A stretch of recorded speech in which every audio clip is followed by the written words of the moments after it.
Hey guys, welcome to the shop. Now, I got a couple things this week, a couple different things that I think you'll enjoy. So, let's go up to the shop and get started. I got some random stuff too, so let's do it.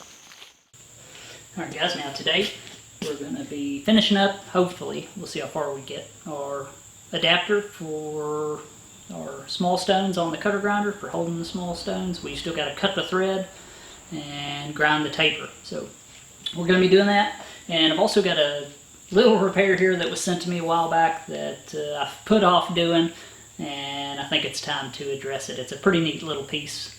We're going to do it on the little bitty lathe, which will be my first time really using it to make anything, so should be pretty neat. Let me bring it over here and show you what we're going to do first. Alright guys, now here's our piece. It was sent to me by Chuck Turner, and he said that it was a fairly special item to them, and it's a child's toy really, maybe a family piece. And he wanted to get back going. He asked me if I would, and I agreed. Now it's a fairly nice piece. It's die cast and pretty well detailed, so it is definitely a nice little music box, but it has some issues. And I've already got it apart here. Here is the top and the music box. They bolt together. Slide down inside the bottom of the box here, or the base, and then this horse screws to the shaft, and you wind the music box by the horse, and then it turns and plays music. So pretty basic. But the problem is that the horse is stripped out. So luckily, the little shaft that drives it comes out, and it's got a 356 thread on this end. It's got a little C-clamp on it, and then two flats that drive a gear that winds the little box here. So I think all we'll have to do is go up to a 448. That's what I've already drilled this and tapped it, 448. I've had to grind off the end of my tap to make a bottoming tap. It's not a very deep little hole. And we're going to make this shaft with a 448 thread on it. Or a 440, sorry. A 440 thread. So we'll have to make our flats, our little spring groove, all that good stuff. We're going to use the little micro lathe. It'll be the first time I've ever used it to make anything useful. Alright, let's go there and get started. Alright, and here's the lathe. It's a Cummins, made by Cummins Industrial Tools. It is a 7x12, so it's a little bitty guy, but pretty handy for little stuff. I have turned a test bar on it, and it does okay. And I have put aluminum in it and turned on it, and even a couple little pieces of steel just to play with. And like I said, I've never really made anything other than a mess with it. So what we're going to do is, I've already got a piece of brass chucked up in the lathe. We're just going to first work our major, which is 157. I'm going to make the major 157.5 just to tighten it up in the little plastic housing, because this shaft does fit a little loose in there. So we're going to do that. We'll turn down our major for our 440, and we will come in. I'm going to use a neat little tool to make our slot for our little C-clamp, or little C-ring, and then we'll go over to the milling machine, because I'm already set up with the rotary table, and we'll cut our two flats. So that's the order of operations, and let's get this little thing going.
Alright, now I've got my little turn down portion here for my thread. Press into that real quick. Get this die started on easy. And use a little W40. And you can thread on these lathes. They do have threading capability. I've never threaded on this lathe, but you can. And it has power feed also, which is not that bad. I'm going to use the face of this drill chuck. Got the jaws retracted all the way. And use the face of the drill chuck to keep my die straight. And I'm just going to push in on it and turn it by the hand to get it started. This is definitely the easiest way.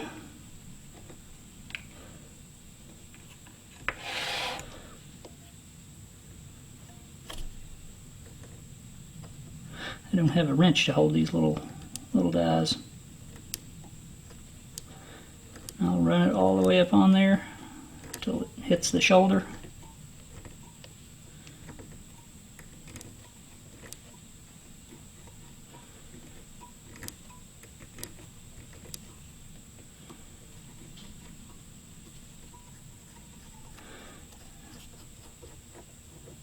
And then reverse the die to get those threaded all the way back to that shoulder. At least try to.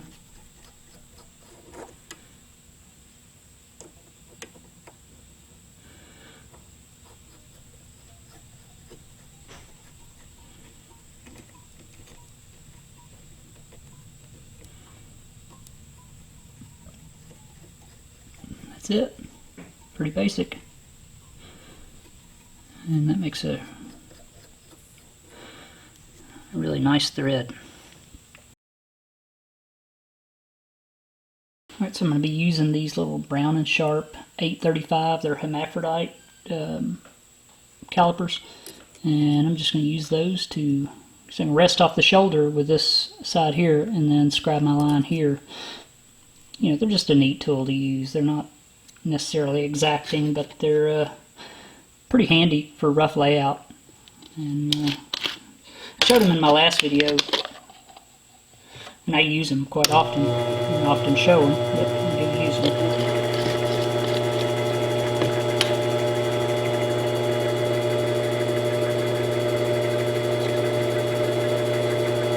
That's it. Simple little tool, but they work. Alright, so we're up here on the tool post, and what I need to do is figure out how wide that little, spring clamp slot is, and I'll show you how I measure it, and that's with my little feeler gauges. I just go through them until I get one that fits in the groove. And it looks like it's 20 thousandths. So that's how, I measure them anyway. Alright, so I gotta cut that little slot. Now, I can either grind a tool to cut it, or I can use a tool I've been wanting to use for quite a while. And, I got them with this box, and I've been looking for an excuse to use them, and I think this is a good one. So let me show you the tool I'm going to use. Alright, now, I thought these were awesome. This little tool holder, and it's made for these little bits, and they're called thin bits, and they probably don't even make these anymore. They're probably older than me. But all the instructions on setup, these are just little parting tools that are ground and separated by 1/1000th of an inch. So I want a 20 thousandths groove. So I just grab my little 20 thousandths parting blade, slide it in the holder, and then set it up per the instructions, and I should end up with a good 20 thousandths slot. So pretty neat. Alright, so I'm just using a mag base off of the ways of the lathe to give me a reading as far as my carriage movement. And I'm buttoning my little cutting tool edge up against my shoulder to set my depth. I know it's 20 thousandths wide. Butt it up, back out. 0, now 20. So I know that the edge of this side of my parting blade is on my shoulder, and then I need to feed in 180 thousandths, or not feed in, but traverse down 150, 60, 70, 80, and now I have to plunge in about 67 thousandths.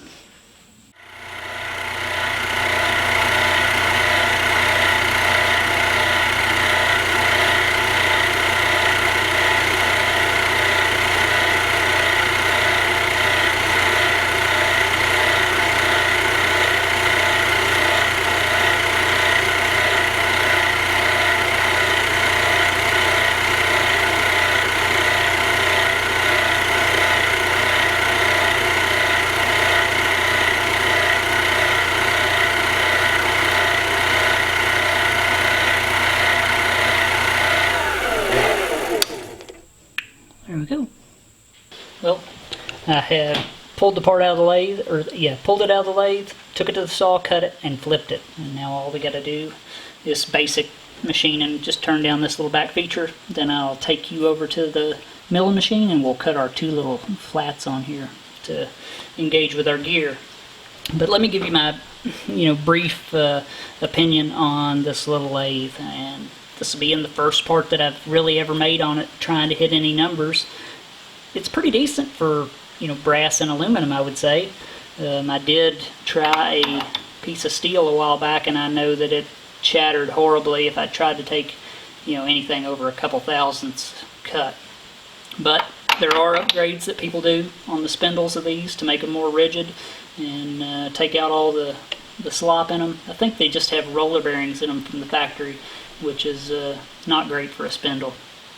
And another thing that I don't care much for is that you have to retract the compound in order to, you have to retract it actually quite a bit to get to the bolts that hold this down. And it also has what looks to be a chrome plated piece of plastic, to get to set your angle with. And that doesn't instill much confidence in me as far as its accuracy. But that being said, if I did not have a lathe and I didn't have any space, I would not tell somebody not to get one of these, and I would have one myself. In fact, I started with a little lathe, the bigger version of this, and made a lot of good parts and learned a lot on it. Stefan Gottswinner also started out with a 7x12 lathe, if that tells you anything. One of these, basically. And you can learn a lot with them. And the small amount of upgrades that you do, that just improves your ability to machine and, make parts. So they're really a lathe kit, in my opinion, but they're not that bad. They're definitely better than a stick and a pocket knife for making stuff, that's for sure. Because I'm going to make something one way or another, whether it's with a pocket knife and a stick or a cheap little lathe, and I would prefer a cheap lathe. So that's my quick and dirty opinion on this thing. Not too bad. I'm hitting all the numbers that I'm shooting for, and my part's turning out good. Alright, so we've got our little bitty parts right here in the lathe, and a huge end mill just for clearance. And I adapted my back plate so I could use my little 6-jaw here. So now I don't have to dial in a 4-jaw every time I, have to use this thing. But to be honest, if I could choose one chuck for this, it'd be a 4-jaw. Takes longer to dial in, but you can hold anything in it almost. So I'm happy that got this on here, though. I can swap them both, 4-jaw or 6-jaw, so should be good. And I'm just gonna cut these 2 slots on, cut a slot, 180 degrees, cut the other, and we're done.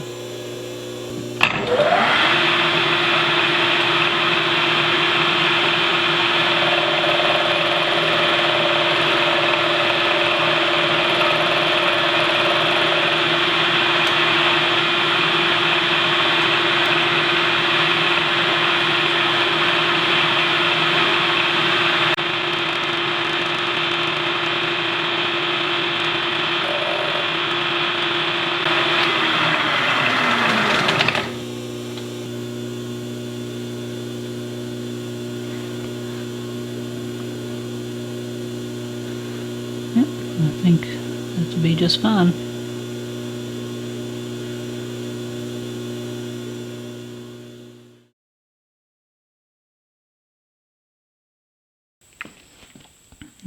There's our little part. And now I'm just going to put it together.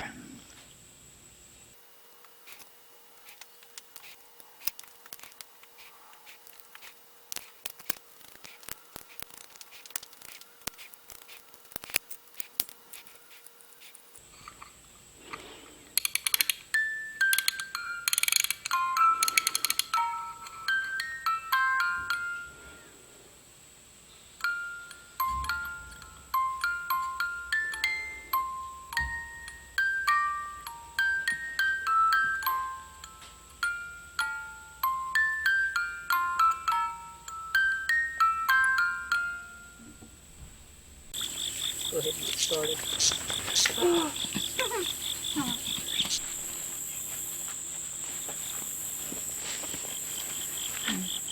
How you doing, girl? You living through it? I know it's tough. I know it's tough.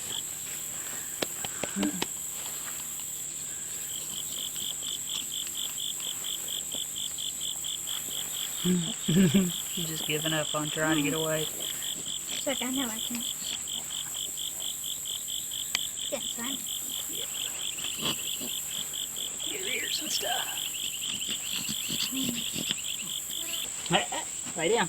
We're going to turn you on your other side. We're done with this side. Oh, Chloe.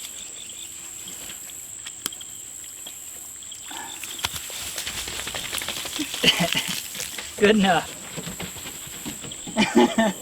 Oh. What are you looking at? Now go roll in the yard, Chloe. Get dirty again.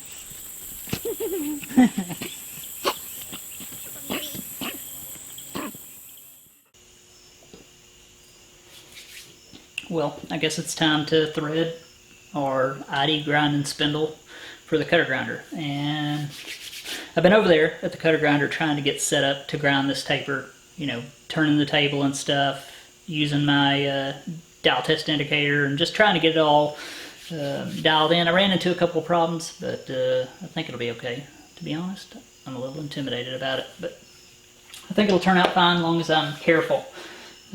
But first, let's cut this thread, and then we'll take this out of the lathe, and as far as lathe work, this piece is done.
Alright, so this part, or the threads anyway, fit together pretty good. I wouldn't want it any tighter or any looser. But I got a problem with it, and that is the nut doesn't quite fit right, and I'll show you in a minute on the other one why. But it will, we just have to, we're never done. Anyway, I got a story for you. You can see, it's pitch black outside, it's dark. It's probably 11 at night. I turned the lathe off as soon as I got done with this, just now. Done cutting this thread, and I hear something out on the other side of the shop. Sounds like somebody taking their nails down the wooden door and just dragging them.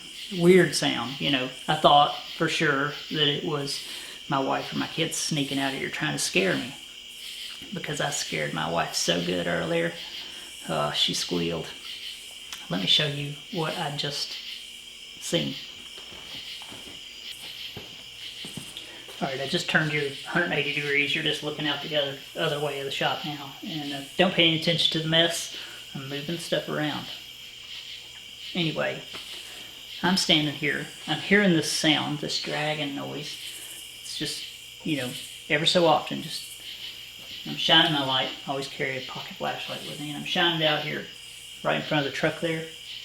It's where I scared my wife good earlier. She was coming from the house up here. She didn't see me. I snuck down in front of the truck, and when she walked by, man, she screamed. And then the hand, she did the scared dance like everybody usually does. I laughed. She hated it, but I laughed. She gets me, so it's fair. Anyway, I'm standing here, and I'm hearing this noise.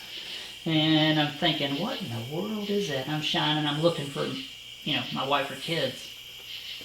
Well, right beside this slide door, sitting in this corner on the other side, is 2 pieces of 3/8, 16, 5-foot pieces or 6-foot pieces of threaded rod. And I'm standing here, and all of a sudden I hear that sound right at this door, and I'm thinking my wife is standing behind this door.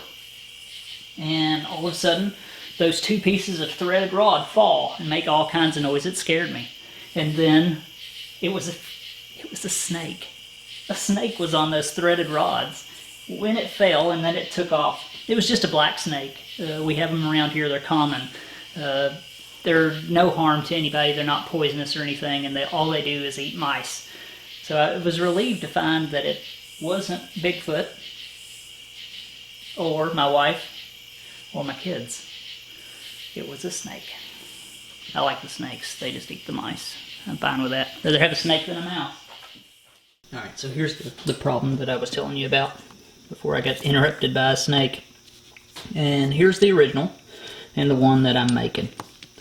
And if you look at this original, you can see that there's a couple threads missing right out here at the front.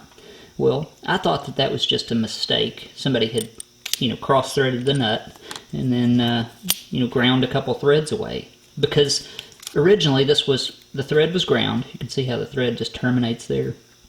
The thread was ground, and then they come back and ground this away. And they didn't grind all the way to the root of the thread, and that's what made me think that it was just a repaired, damaged thread. Or not a repaired, a removed damaged thread. Well, the reason why it is like that is because this nut is not threaded all the way to the bottom. So it has to have that in order to push up against the collet and, activate the collet. So, my mistake, I should have looked at it a little closer, but, I assumed that it was just a repaired, damaged thread.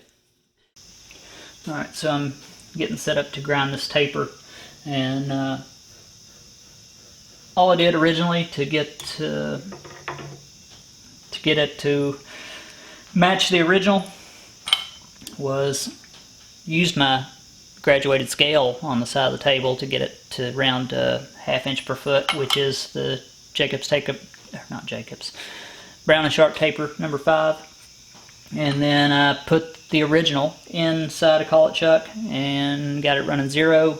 Moved my head up and down with a 10th indicator till I was on the center, and then traversed back and forth adjusting this table because it tilts until I got 0, nothing, no reading when I traversed across the taper. So I'm happy with the setup that I have right now, and all I'm doing is getting ready to, crank this head around and true up this wheel, and then I will bring you back and we'll grind this. Now I've changed plans as far as what I was originally going to do. I was going to take a piece of high-speed steel and a collet, grind it to our 15-degree taper that's in the nose of this, and then use a tailstock and drive it, like that. But I decided against that. This collet has less than a 1/10 run out, and I'm getting less than a 1/10 on the whole thing. So this is the way I'm going to do it. I think it's just a simplified version and probably less room for error. I'm not supported out here, but grinding is I'm just going to be skimming this guy. I'm not going to be hogging anything away. So that's the plan, and I'll bring you back when I get everything spun around and we'll grind this thing.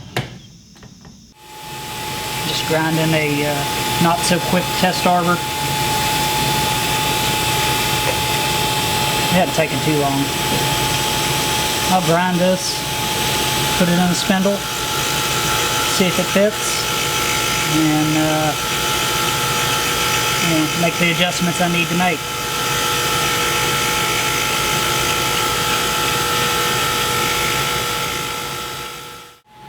Well, I guess it's time, and what I'm doing, I don't even know that this is correct, is I dress the stone, parallel with the movement of the travel, and I think that's going to cause me a little issue when I get up to grind up next to the shoulder. So I'm going to get really close to my dimensions, then I'll come back and redress the wheel, and that should give me a sharp edge to go up and touch back up that shoulder before I do my final grinds. That's my thoughts. Like I said, this will be basically my first real part on this machine as far as grinding a taper.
I'm removing 2/1000ths per pass.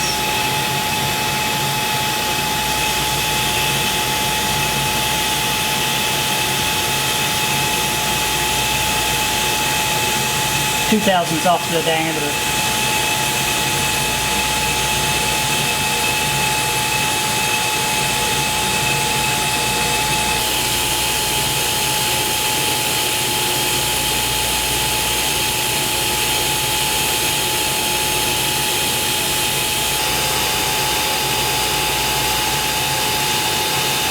Working out.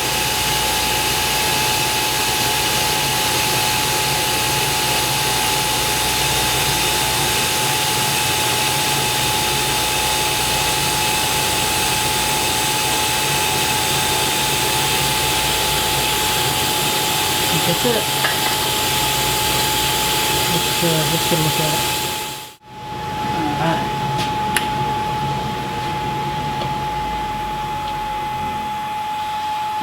Let's see, where's my wrench?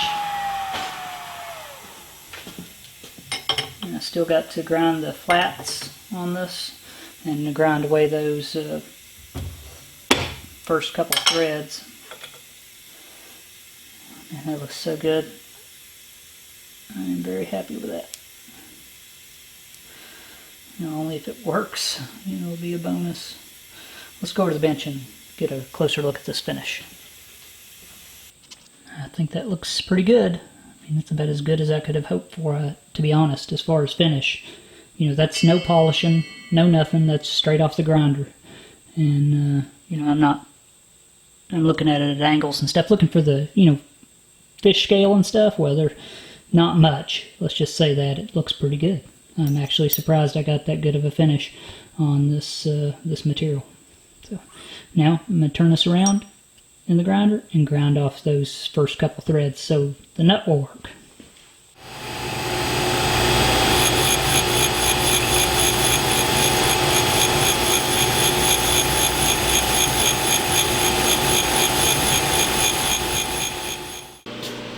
Well, it is time for the final cut on this piece. At least I hope it is. And that is to cut our two flats for 9/16 wrench so we can actually tighten it in the spindle. And this thing better fit, that's all I got to say, or I'll be pretty upset. But it should. I don't see why it wouldn't. You know, it's made to the dimensions of the one that does fit. So let's cut these two flats and then test fit it.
Well, it's turned out beautiful, to be honest, so far, in my opinion. That grind is as good as I could have asked for. I mean, it really turned out nice. So, I need to remove a couple little burrs here that I pushed up, milling it, and then we'll, you know, test fit this guy. Alright, let's try this thing. The actual spindle. Should work fine, I believe. I hope. Because that was a lot of work for such a little part.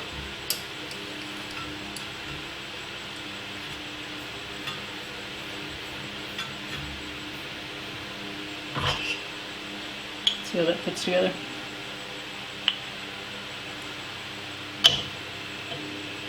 Set this somewhere where it won't get broke.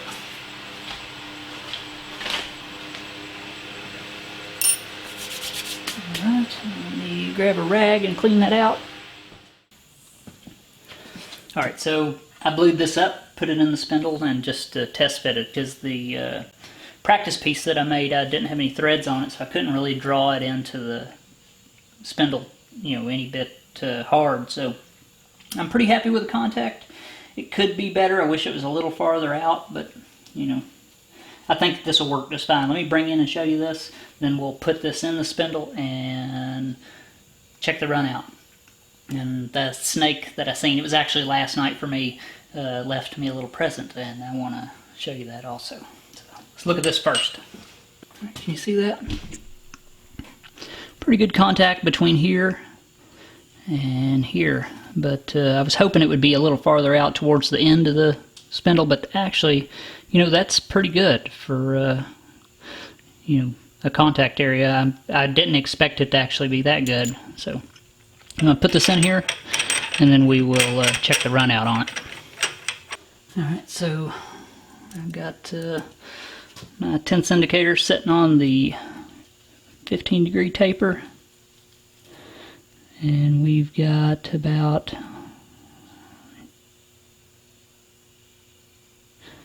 not as good as I was hoping it would be, to be honest. About 5/10. I mean, that's not that bad, to be honest.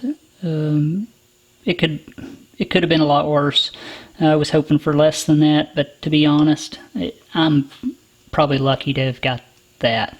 And I've already checked it with a actual, you know, with a collet on a good straight carbide shank, and you know, I've got about 1 inch out, I'm getting about 1,000th run out. So depending on which way I rotate the collet and stuff, this little collet, I don't think it's perfect. So, you know, you true the stones anyway, so I think this will be okay to use. I don't have the original is no good, so I don't have anything to compare this to, but you know, it is what it is. I don't think you know, 1,000th run out is really all that bad, considering all the operations that I did. But it works. Alright, so I got my wife out here, and this is what that snake left. It was laying outside the door, wrapped around a nail that was sticking out of the trim. And it's touching the ground, so it is as big as my wife. And from the looks of the skin, it's probably as big around as $50. So that is a big snake, and that's the one that hit the ground and scared me. So they get big around here, but that's not out of the ordinary for a black snake. Alright guys, I think that's just about it. I got a little bit of viewer mail that I want to share with you. James Didman sent me some homemade oil cups. These are non-spill oil cups. These, I believe he said, were children's paint cups that he modified and put a little spout inside, so if you knock them over, they won't spill. He sent me some acid brushes, so I really appreciate that. He has a YouTube channel. It is James Dedmon, and I really appreciate it. He also sent me a big tool holder. Takes CNMGs. I don't have any of those inserts, but you know, good big holder. Be good for hogging off some material. So I had to come up with some inserts. As far as the arbor that we made, or the adapter, you know, it's decent. Could have went a lot worse with all those operations that I did, especially first time grinding a taper and stuff like that. You know, I wish it was better. I mean, I've got 2/10 run out in that spindle anyway, so you know, really the arbor's got probably around 3, so that's pretty good. And you know, for the equipment that I'm working with, I think that's real good. But I took my time doing it, and you know, we'll see how it acts. The only thing it'll do, you know, the collet's not that great, so who knows? It could cause an imbalance issue if the run out's too great. I mean, you true the stones anyway, but then you're still dealing with a little bit of run out and imbalance, which could transfer into the surface finish. But you know, there's only one way to really find out, I guess, and that's to try it. I have 0 experience ID grinding, so I really don't know what to expect. But we will find out, that's for sure. So the snake was pretty exciting. It actually did scare me pretty good when those threaded rods fell, and you know, right in front of me. I was standing there looking, you know, for whatever was making you know, this noise, because it would come and go, and then all of a sudden, this far away from me, 2 threaded rods with a snake on it fall, and you've seen, you know, the picture. My wife was blown away by, you know, that large snake skin. So I really appreciate you guys watching. If you haven't, make sure to subscribe to the channel and share my videos with a friend. I really appreciate it, and it would definitely help the channel grow. Share them on your Facebook, wherever you can. Just, it's really simple, and it definitely makes a difference. So thanks for watching, guys. If you haven't, make sure to subscribe to the channel and click on the bell for notifications, or else you won't get notified when I upload a new video. So thanks, guys, and I'll see you next time.